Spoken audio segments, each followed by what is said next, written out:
All right, hello everyone. My name is Tyler.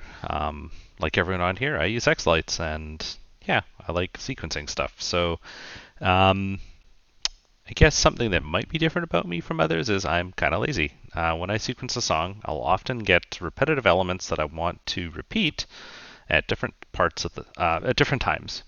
For example, note onsets. It's very common for me to want to go and say like, hey, maybe my mini trees, the first three are doing something special at a certain note.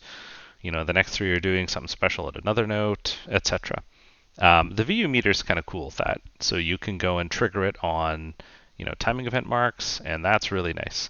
However, if you're doing anything more complicated, I haven't found a nice way of you know, uh, handle that yet. So this is just something I was playing around with in the xLights code. It's very experimental.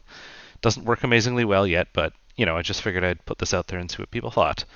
So let's take the song as an example. I took the effort of going through and marking out where all the notes are. It's EDM, so hey, there's only three notes, and they repeat.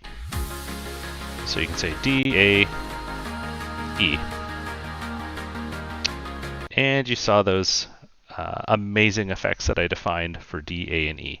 So let's say I wanted to take this D effect and apply it to trees 1, 3, and 5, for example.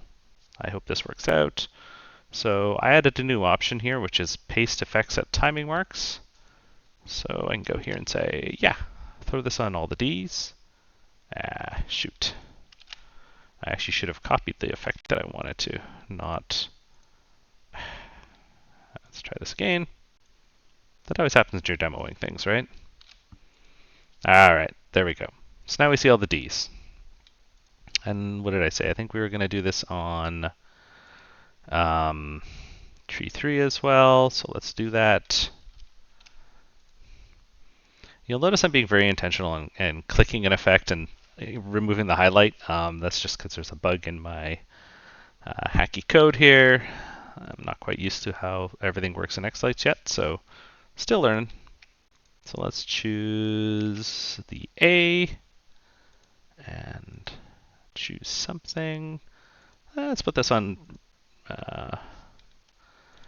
this tree. So we'll say A, and we'll say put it on this tree, which is also an A. And then let's also put it on this tree. Great. Let's also go and take these effects. So we'll copy those.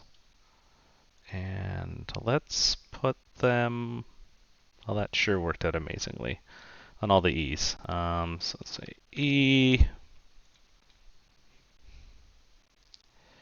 And then let's go here and say, shoot. Row. Let's put that on E. And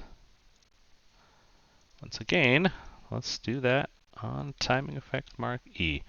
This does support regular expressions, so if you really want to get fancy with it, you can.